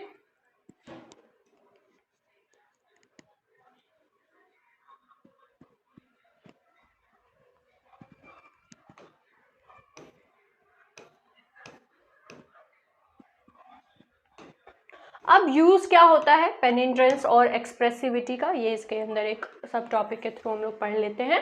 तो पूछा क्या गया था क्वेश्चन में कि पेनिट्रेंस क्या होता है और एक्सप्रेसिविटी क्या होता है। तो पेनिट्रेंस और एक्सप्रेसिविटी हम लोग पढ़ लिए, उसके टाइप को भी पढ़ लिए और उसके रीजंस को भी पढ़े कि वेरिएबल अगर एक्सप्रेसिविटी है या फिर इनकम्प्लीट पेनिट्रेंस है तो वो क्या होता है, क्यों होता है, क्या फैक्टर होता है उसके लिए। अब अगर हम लोग यूज़ की बात करें तो जो पेनिट्रेंस और एक्सप्रेसिविटी है, तो कुछ ऐसे म्यूटेंट जीनोटाइप्स होते हैं जो कि हमेशा जो है एक्सप्रेस होते हैं डिस्टिंक्ट फिनोटाइप में, वेयर एज कुछ ऐसे होते हैं जो कि पोर्शन ऑफ द इंडिविजुअल्स में जो है फिनोटाइप वो एक्सप्रेस होता है, जो कि डिस्टिंग्विश नहीं किया जा सकता है नॉर्मल विल टाइप से। तो ये जो डिग्री है ना एक्सप्रेशन का किसी एक पर्टिकुलर ट्रेड के, जो कि स्टडी किया जाता है क्वांटिटेटिवली, तो इससे क्या होता है कि पेनिट्रेंस और एक्सप्रेसिविटी जो है वो उसकी डिटर्मिनेशन हो सकती है, और जीनोटाइप को जो है अंडर इन्वेस्टिगेशन के थ्रू पेनिट्रेंस और एक्सप्रेसिविटी के जो ट्रेड्स हैं उन्हें और भी अच्छे से समझा जा सकता है। अब क्या है reasons phenotypic mutation other than genotype. तो जो भी फिनोटिपिक म्यूटेशंस हैं इनके जो भी रीजंस हैं जीनोटाइप के अलावा, तो ये रीजंस क्या क्या हैं। तो अगर लेबोरेटरी एक्सपेरिमेंट में देखा जाए, एनवायरनमेंट में देखा जाए जहाँ पे जो कंडीशन है एक्सटेंसिव वेरिएशन जो है वो भी देखने को मिलती है, तो जीन्स के अलावा भी जो अदर मॉडिफाइंग जो फैक्टर्स हैं वो रिस्पॉन्सिबल होते हैं फिनोटाइप के मॉडिफिकेशन के लिए। ऑन द अदर हैंड अगर जेनेटिक बैकग्राउंड जो है वो नहीं कॉज है फिनोटिपिक वेरिएशन के लिए, तो इन्वायरमेंटल फैक्टर जैसे कि टेम्परेचर हो गया, ह्यूमिडिटी हो गया, न्यूट्रिशन हो गया, वो इन्वॉल्व होता है इनके म्यूटेशन के लिए, इनके वेरिएशन के लिए। अब इन केसेस में आइलेस जो फिनोटाइप होगा जो कि एक्सपेरिमेंट शो किया गया है जेनेटिक बैकग्राउंड और इन्वायरमेंटल फैक्टर में, वो भी एक्सप्रेस किया, वो भी इन्फ्लुएंस करते हैं इनके एक्सप्रेशन पर। अब जो नेक्स्ट क्वेश्चन है वो क्या पूछ रहा है, नेक्स्ट क्वेश्चन ये पूछ रहा है कि who was Mendel, explain. Mendel कौन थे, अच्छे से इन्हें बताइए। ठीक है, तो लॉन्ग आंसर टाइप क्वेश्चन में अगर ये पूछा है तो मतलब इसको थोड़ा सा और भी ज़्यादा डिटेल में बताना होगा। तो हु वॉज मेंडल, सबसे पहली बात मेंडल कौन थे। मेंडल जो है वो साइंटिस्ट थे, बॉटनिस्ट थे, जो कि लॉ ऑफ इनहेरिटेंस को दिए हुए थे। और अगर हम लोग मेंडल की बात करें तो ये पी प्लांट जो था उस पर अपना एक्सपेरिमेंट किए थे। ऐसा नहीं है कि मेंडल जो है सिर्फ और सिर्फ पहली बार पी प्लांट पे गए, उस पर एक्सपेरिमेंट किए और उनको जो है सक्सेस मिल गई, अपना जो भी लॉ था उसे दे दिए। मेंडल जो थे वो बहुत सारे पी प्लांट से पहले भी ऐसे कुछ प्लांट्स थे जैसे कि मिल्कवीड हो गए, इनके ऊपर अपना एक्सपेरिमेंट किए थे और वहाँ पे उनको जो है सक्सेस नहीं मिला, वहाँ पे वो सही से एस्टिमेट नहीं कर पाए अपने लॉ को। फिर उसके बाद जो है वो पी प्लांट के ऊपर आए और पी प्लांट पे जो है मेंडल जो है अपना पूरा जो भी लॉ ऑफ इनहेरिटेंस जो दिए थे वो अपना जो है पी प्लांट के ऊपर परफॉर्म किए थे। और कौन सा पी था वो, गार्डन पी था, दैट इज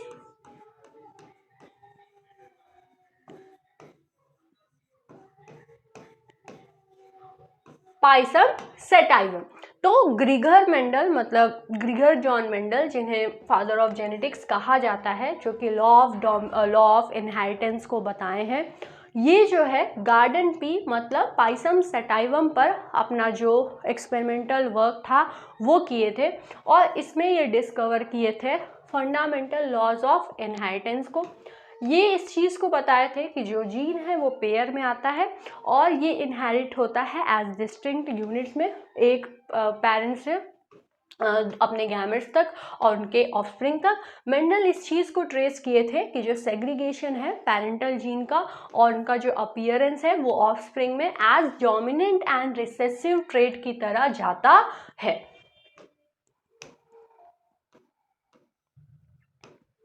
अब अगर हम लोग रीज़न की बात करें कि रीज़न जो है मेंडल का, क्यों मेंडल जो है वो सक्सेस उनको मिली थी और वो कौन से फैक्टर्स थे जिनके वजह से मेंडल को जो है अपने एक्सपेरिमेंट में सक्सेस मिला था। तो मेंडल की सबसे पहली बात तो ये कि मेंडल जो है अपना जो वर्क परफॉर्म किए थे उसमें सेवरल गार्डन पी जो थे उनको लिए थे और वो डिफरेंस क्रिएट किए थे कि उसमें बहुत सारे फैक्टर्स होने चाहिए, बहुत सारे कंट्रास्टिंग फैक्टर्स होने चाहिए, उसका अच्छे से एक्सपेरिमेंट किए, उन चीज़ों को अच्छे से रिकॉर्ड किए।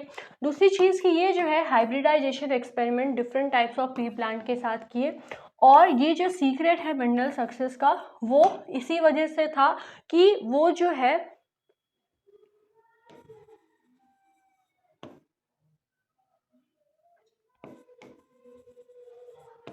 कि वो बहुत ज़्यादा वाइस सेलेक्शन जो है वो किए थे। अब वाइस सेलेक्शन मेंडल का क्या था देखिए, मेंडल पी प्लांट को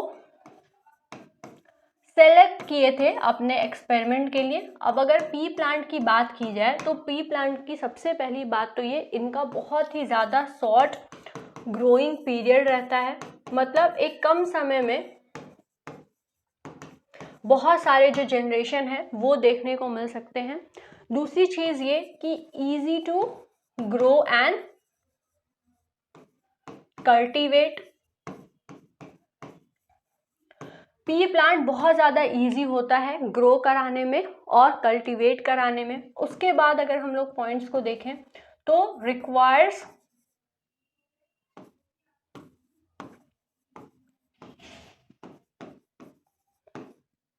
स्मॉल एरिया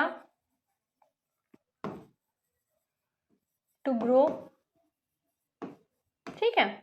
उसके बाद क्या है कि इसमें जो है बहुत ज़्यादा बड़ी एरिया की ज़रूरत नहीं पड़ती है, स्मॉल एरिया जो है उसके लिए सफिशिएंट रहता था उसको ग्रो करने के लिए और उसके एक्सपेरिमेंट को पढ़ने के लिए कि किस तरीके से जो लॉ ऑफ डोमिनेंस है या फिर लॉ ऑफ सेग्रीगेशन है या लॉ ऑफ इंडिपेंडेंट असॉर्टमेंट जो कि वो लॉ दिए थे वो किस तरीके से एप्लीकेबल होता है। उसके बाद क्या है कि सेल्फ पॉलिनेटेड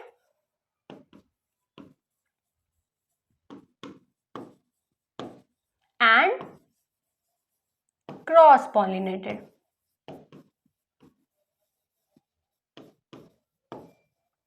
तो पी प्लांट्स में आसानी से सेल्फ पॉलिनेशन और क्रॉस पॉलिनेशन हो जाता है, जिसकी वजह से उनका जो पी प्लांट का जो सिलेक्शन था वो बहुत ही ज़्यादा हेल्पफुल उनके लिए रहा। तो ये कुछ फैक्टर्स थे कि पी प्लांट जो है बहुत ज़्यादा इजी रहता है ग्रो कराने में, बहुत ज़्यादा कॉस्ट इफ़िशिएंट भी रहता है कि अगर कोई आप एक्सपेरिमेंट कर रहे हैं तो इस चीज़ का भी ध्यान रखना होता है कि बहुत ज़्यादा जो है कॉस्ट इफेक्टिव तो नहीं चला गया, बहुत ज़्यादा जो है एक्सपेंसिव तो नहीं चला गया। क्योंकि एक्सपेरिमेंट में होता क्या है कि एक्सपेरिमेंट में आपको कुछ भी नहीं पता होता है, एकदम ज़ीरो से स्टार्ट किया जाता है कि पता नहीं क्या रिज़ल्ट आने वाला है, जो हम लोग सोच के चल रहे हैं कि ये इस तरीके का जो भी लॉ है ये होता है या फिर इस तरीके से जो है वो एप्लीकेशन होता है वो होगा या नहीं। तीसरी चीज़ ये कि ये ईजिली होता है कि उसका जो क्रॉस पॉलिनेशन और सेल्फ पॉलिनेशन है पी प्लांट का वो ईजिली हो जाता था, जिसके वजह से जो है ये उसके ऊपर जब एक्सपेरिमेंट परफॉर्म किए तो वो जो रिजल्ट थे वो अच्छे से इनको फ्रूटफुल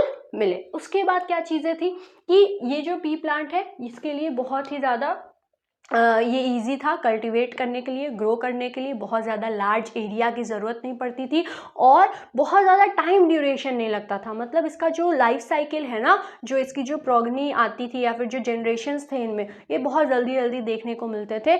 इस वजह से बहुत ज़्यादा टाइम कंज्यूमिंग नहीं था और ये सारे फैक्टर्स जो थे वो मेंडल के लिए बहुत ही ज़्यादा हेल्पफुल रहे अपने लॉ को प्रोवाइड करने में।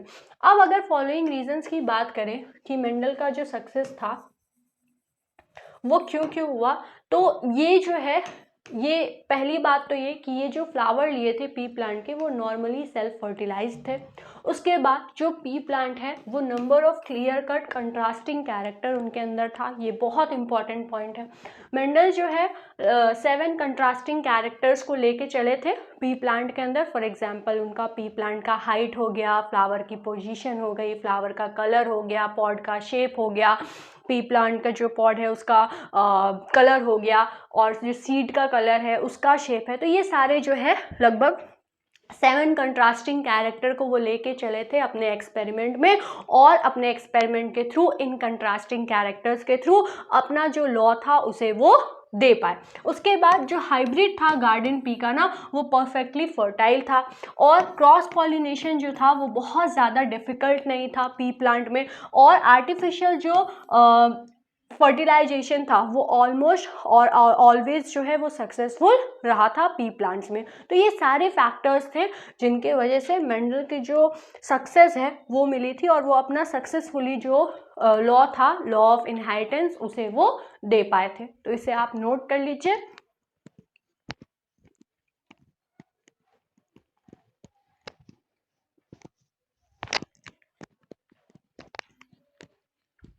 अब अगर इसके बाद हम लोग देखें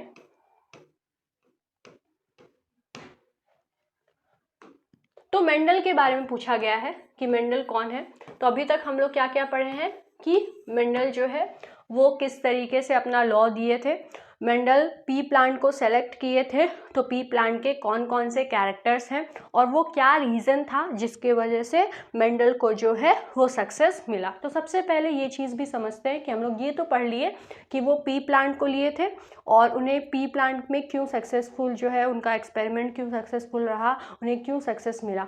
अब अगर हम लोग कुछ मेंडल के बारे में पढ़ें तो मेंडल जो है इन्हें क्या कहा जाता है, फादर ऑफ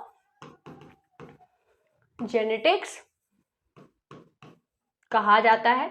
मेंडल जो है अपना एक्सपेरिमेंट पी प्लांट के ऊपर किए थे और ये क्या दिए थे, ये जो है लॉ ऑफ इनहेरिटेंस को दिए थे, जिसे इन्हें इनके जो लॉ है इन्हें क्या कहते हैं, मेंडल लॉ कहते हैं। ये जो है 3 लॉ दिए थे, वो लॉ कौन कौन सा था, पहला था लॉ ऑफ डोमिनेंस, दूसरा था लॉ ऑफ सेग्रीगेशन,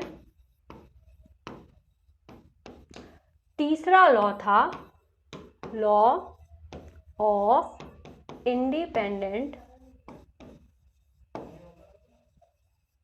असॉर्टमेंट।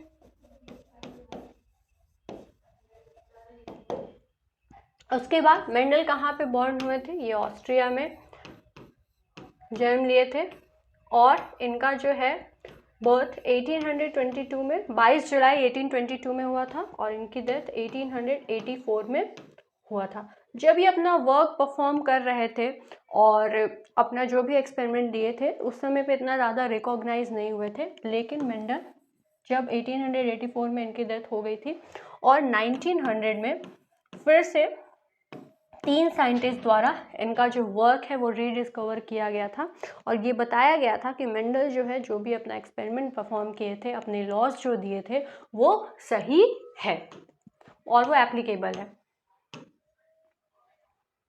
तो ग्रिगर जॉन मेंडल जो थे वो मॉरवियन थे। 1822 में 22 जुलाई को उनका जो जन्म है वो हुआ था। इनके जो फादर थे वो पीजेंट थे, इनके ग्रैंडफादर जो थे वो गार्डनर थे और मेंडल जो है इनिशियली लोकल प्रीस्ट द्वारा पढ़ाए गए थे और लेटर ऑन ये जो है इंस्टीट्यूट ऑफ फिलोसफी इन ओलम्स में एडमिशन इनका हुआ था और वहाँ पे अपनी जो फर्दर स्टडी थी वो कंप्लीट किए थे। लेकिन ही वॉज फाइनेंशियली बहुत ज़्यादा, ये जो इनकी फाइनेंशियल कंडीशन थी वो बहुत ज़्यादा सही नहीं थी, इस वजह से 1843 में ये जो है अपनी पढ़ाई को छोड़ दिए वहीं पे और फिर से अपने जो अपना होम टाउन था और वहाँ पे आ गए और फिर उसके बाद जो है ब्रूनवे मोनेस्ट्री जो है उसे वो ज्वाइन कर लिए। अब यहाँ पे जब ये ज्वाइन कर लिए तो यहाँ पे ये क्या किए कि यहाँ पे जो है इस मोनेस्ट्री पर इनको ये ख्याल आया, ये सोचे कि ये जो है बेस्ट प्लेस है स्टडी के लिए without worrying about the finances and his study. तो ये जो है फिर यहाँ से जो है पूरा जो चार्ज था गार्डन का वो ले लिए थे और मोनेस्ट्री पर वर्क करने लगे और ये जो है अपने आप को ग्रीगर नाम दिए थे और वहाँ पे जो है ये प्रिस्ट बन गया 1847 में। और उसके 4 साल बाद ये जो है यूनिवर्सिटी ऑफ वियना में गए जहाँ पे ये फिज़िक्स को पढ़े, मैथमेटिक्स को पढ़े, केमिस्ट्री को पढ़े और बॉटनी को पढ़े। अच्छा, ये भी एक बहुत इंपॉर्टेंट फैक्टर है, जो मेंडल थे वो सिर्फ और सिर्फ बॉटनिस्ट ही नहीं थे, उन्हें फिज़िक्स की भी नॉलेज थी, उन्हें मैथमेटिक्स की भी नॉलेज थी, तो वो बहुत अच्छे मैथमेटिशियंस भी थे।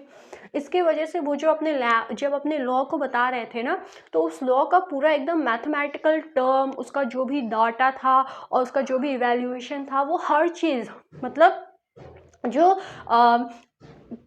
जो क्वांटिटेटिव वैल्यूज़ थी उसको अच्छे से रिकॉर्ड करके रखे थे और इन रिकॉर्ड्स को एनालाइज करके और इसे फर्दर जो है बहुत ही अच्छे से एस्टिमेट करके वो अपने लॉ को बताए थे। तो इनकी जो ये पढ़ाई थी कि फिज़िक्स और मैथ्स के बारे में इनका नॉलेज, ये सारी चीज़ें जो हैं इनके एक्सपेरिमेंट में इनके काम आई। ठीक है, तो ये जो है फिर से रिटर्न हुए मोनेस्ट्री में जब ये अपने कंप्लीट कर लिए अपने स्टडी को और फिर जो है यहाँ पे ये पोजीशन लिए थे as a teacher of natural science in the technical school at Bonn. तो ये सारा जो है इंट्रोडक्शन है मेंडल का कि किस तरीके से वो कहाँ पे पढ़ाई किए और क्या क्या चेंजेस आए उनके लाइफ में, वो क्या क्या चीज़ों को जानते थे, कहाँ पे किस तरीके से जो है वो वर्क किए थे। उसके बाद जो है ये मैथमेटिकल रिजल्ट को एनालाइज करने लगे अपने रिजल्ट में और लार्ज नंबर ऑफ जो प्लांट था उनके ऊपर ये अपना जो एक्सपेरिमेंट था वो परफॉर्म किए और वो इस चीज़ को पढ़े कि ऐसे कुछ ट्रेट्स हैं जिनके पास आइडेंटिफाइड जो है फैक्टर्स वो प्रेजेंट हैं। अब ये ट्रेट्स और फैक्टर्स क्या हैं, ये बहुत इंपॉर्टेंट स्टोरी है। जिसे आज हम लोग जीन कह रहे हैं उसे सबसे पहले मेंडल ने बताया था कि ये फैक्टर्स हैं। ठीक है, तो मेंडल जब अपना एक्सपेरिमेंट परफॉर्म कर रहे थे तो ये जब सारी चीज़ें कर रहे थे तो वो एक चीज़ बताए थे कि ये जो कैरेक्टर्स हैं, ये जो ट्रेट्स हैं, ट्रेट्स को ही कैरेक्टर्स कहा जाता है, तो ये जो ट्रेट है या फिर ये जो कैरेक्टर है ये किसी न किसी चीज़ द्वारा कंट्रोल किया जाता है और ये जो चीज़ है ना ये पेयर में प्रेजेंट रहता है और इसी चीज़ को ये फैक्टर कहे थे उस समय पे। ठीक है, बाद में 1909 में जो है जॉनसन द्वारा जीन जो टर्म है वो दिया गया था। ठीक है, तो 1909 में जॉनसन ने इस जो चीज़ है ये जिसे मेंडल क्या कहते थे, फैक्टर कहते थे, तो इस फैक्टर को जो जीन वर्ड है या जो जीन टर्म है जो कि आज यूज़ किया जाता है ये जॉनसन द्वारा दिया गया था। मेंडल जब अपना एक्सपेरिमेंट परफॉर्म कर रहे थे तो इस जीन को क्या कहते हैं, ये सबसे पहले फैक्टर कहे थे कि मतलब जो इनहेरिटेंस हो रहा है ना कैरेक्टर्स का ये फैक्टर द्वारा हो रहा है और ये फैक्टर जो है ये पेयर में प्रेजेंट रहते हैं और यही क्या है हम लोग तो जानते हैं कि अब ये फैक्टर क्या कहलाता है, जीन कहलाता है। और जिस पेयर का ये बात कर रहे हैं वो क्या है, अल्टरनेटिव पेयर है जो कि एलील कहलाता है। ठीक है, अब one of the main advantage जो मेंडल का था वो अदर साइंटिस्ट में कि ये बहुत ही ज़्यादा एक्सीलेंट थे मैथमेटिक्स में और इस मैथमेटिक्स का ये यूज़ जो है ना अपने एक्सपेरिमेंट में बहुत अच्छी तरीके से किए। अब जब ये एक्सपेरिमेंट परफॉर्म कर रहे थे तो ऐसा तो है नहीं कि यही एक साइंटिस्ट थे जो कि इनहेरिटेंस के ऊपर अपना एक्सपेरिमेंट परफॉर्म कर रहे थे। उस समय पे कई सारे साइंटिस्ट जो है इसके ऊपर वर्क कर रहे थे, लेकिन इनका जो लॉ है ये इतना ज़्यादा एप्लीकेबल, इतना ज़्यादा सही और इतना ज़्यादा जो है इफ़ेक्टिव इसलिए रहा क्योंकि ये जब भी अपना एक्सपेरिमेंट कर रहे थे तो उसका जो मैथमेटिकल इवोल्यूशन है या मैथमेटिकल जो इक्वेशंस है या जो टर्म्स है वो बहुत ही सही से रिकॉर्ड कर रहे थे। तो इनका जो ये मैथमेटिक्स का जो नॉलेज था इनके एक्सपेरिमेंट में बहुत ही ज़्यादा इनके लिए हेल्पफुल रहा, और ये एक बहुत ही मेजर रीज़न भी रहा कि मेंडल का जो एक्सपेरिमेंट है या जो मेंडल के जो लॉ हैं वो आज भी इतने ज़्यादा इफ़ेक्टिव हैं, और इन्हें इसीलिए जो है फादर ऑफ जेनेटिक्स कहा जाता है। अब ओवरऑल बहुत सारे रीजंस रहे, कुछ चीज़ें ये भी थी कि ये बहुत ज़्यादा जो है वाइजली अपना डिसीजन लिए, जैसे कि पी प्लांट को सेलेक्ट करना। पी प्लांट में बहुत सारे ऐसे कैरेक्टरिस्टिक्स थे जिनके वजह से इनको सक्सेस मिली। दूसरी चीज़ ये कि ये बहुत ज़्यादा नॉलेजेबल थे, कि इनको मैथमेटिक्स की भी नॉलेज थी, इनको फिज़िक्स की भी नॉलेज थी, और ऊपर से ये जो है प्रिडिक्शन अपना जो कर रहे थे या फिर जो समझ थी इनकी कि अच्छा फैक्टर प्रेजेंट है जो कि इनहेरिटेंस के लिए रिस्पॉन्सिबल है, जो कि ट्रेड के लिए रिस्पॉन्सिबल है, और जो कंडीशंस हैं उनके जो भी ये एनालिसिस किए थे या फिर जो भी जो बताए थे, तो ये सारी चीज़ें जो हैं इनके लिए हेल्पफुल रही। और ये कुछ हद तक बहुत ज़्यादा लकी भी थे, क्योंकि जब एनालिसिस कर रहे थे तो जिस हिसाब से जो ये जब भी क्रॉसिंग किए और जिस तरीके का जो अपना लॉ दिए थे उस हिसाब से ही सारे जो रेशियोज थे और जो रिजल्ट थे वो आए थे। बाद में जब इनके एक्सेप्टेंस मिल भी गई तो उसके बाद भी बहुत सारे जो एक्सपेरिमेंट परफॉर्म किए गए जहाँ पे ये चीज़ें बताई गई कि मेंडल्स लॉ जो है वो ठीक है, वो एप्लीकेबल है, लेकिन बहुत सारे एक्सेप्शंस भी हैं। जैसे फॉर एग्जांपल इनकम्प्लीट डोमिनेंस का ही आप केस देख लीजिए।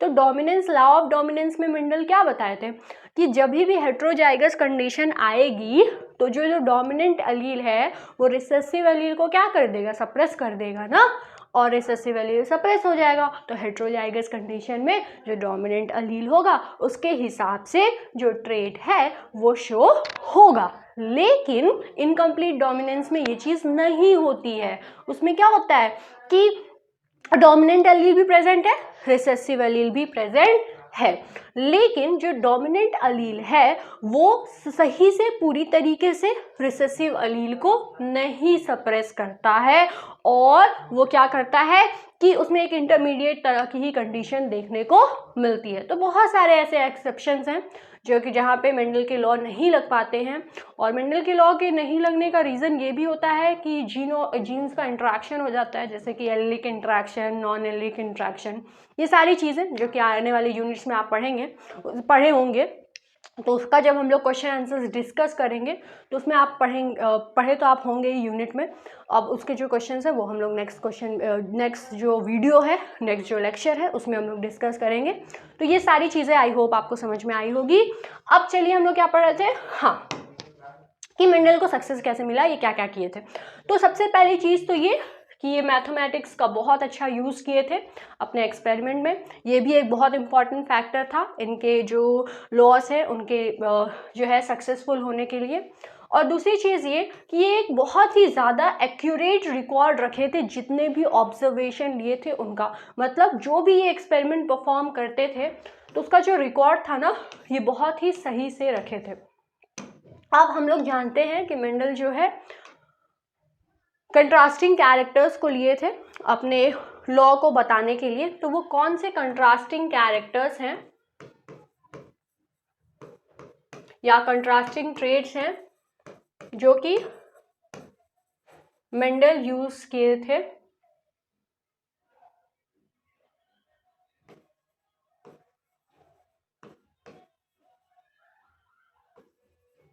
Used in Mendel experiment. तो वो जो कंट्रास्टिंग कैरेक्टर है वो कौन कौन सा है और कौन से कंट्रास्टिंग कैरेक्टर है जो कि मेंडल अपने एक्सपेरिमेंट में यूज़ किए थे, चलिए आप उसको भी पढ़ लेते हैं। कभी कभी वेरी शॉर्ट में या फिर शॉर्ट में कंट्रास्टिंग कैरेक्टर्स को पूछ लिया जाता है और ये भी पूछा जाता है कि वो कंट्रास्टिंग कैरेक्टर्स कौन कौन से थे। तो सबसे पहले तो सीड शेप, तो जिसमें दो कंडीशन थी, स्मूथ और wrinkle. Smooth condition dominant trait था और रिंकल जो है वो रिसेसिव ट्रेड था। दूसरा था सीड का कलर येलो और ग्रीन, येलो डोमिनेंट था, ग्रीन जो है वो रिसेसिव ट्रेड था। तीसरा पॉड का शेप, मतलब जो पॉड होता है ना, पॉड मतलब जो छिलका जिसके अंदर जो पी के जो पी हैं वो पड़े रहते हैं, तो ये जो पॉड है इसका शेप। तो इन्फ्लेटेड कंडीशन डोमिनेंट ट्रेड थी और जो रिंकल कंडीशन थी वो रिसेसिव ट्रेड थी। उसके बाद पॉड का कलर, मतलब जो ये पॉड है इसका कलर क्या होगा, तो ग्रीन डोमिनेंट थी और येलो जो है वो रिसेसिव थी। इसे आप नोट कर लीजिए।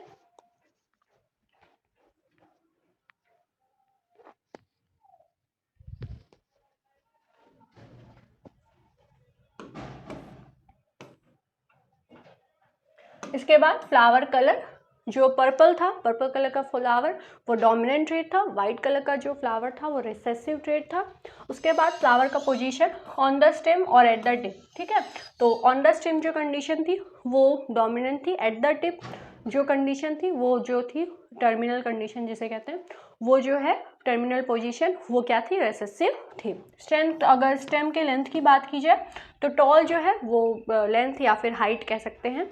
तो जो टॉल कंडीशन थी वो डोमिनेंट ट्रेट था और जो ड्राफ्ट कंडीशन थी वो रिसेसिव ट्रेट था। तो ये जो है मेंडल के बारे में हम लोग पढ़ लिए। आई होप आपको ये जो सारी चीज़ें हैं ये अच्छे से समझ में आ गई होंगी। तो सबसे पहले अगर मेंडल के वर्क के बारे में पूछा जाए कि मेंडल क्या क्या वर्क था और किस तरीके से जो है ये परफॉर्म किए थे, तो सबसे पहले अगर मेंडल का जब भी इंट्रोडक्शन पूछा जाए तो सबसे पहले आप मेंडल का जो इंट्रोडक्शन है आप उसे मेंशन करिए कि वो कहाँ पे बॉर्न हुए थे, वो उनकी पढ़ाई किस तरीके से हुई थी, ठीक है। फिर उसके बाद आप उनके एक्सपेरिमेंट को बता सकते हैं कि कौन कौन से एक्सपेरिमेंट जो है वो दिए थे, और ये बता सकते हैं कि किस तरीके से जो पी प्लांट है वो यूज़ किए थे और उसका क्या क्या इम्पोर्टेंस था।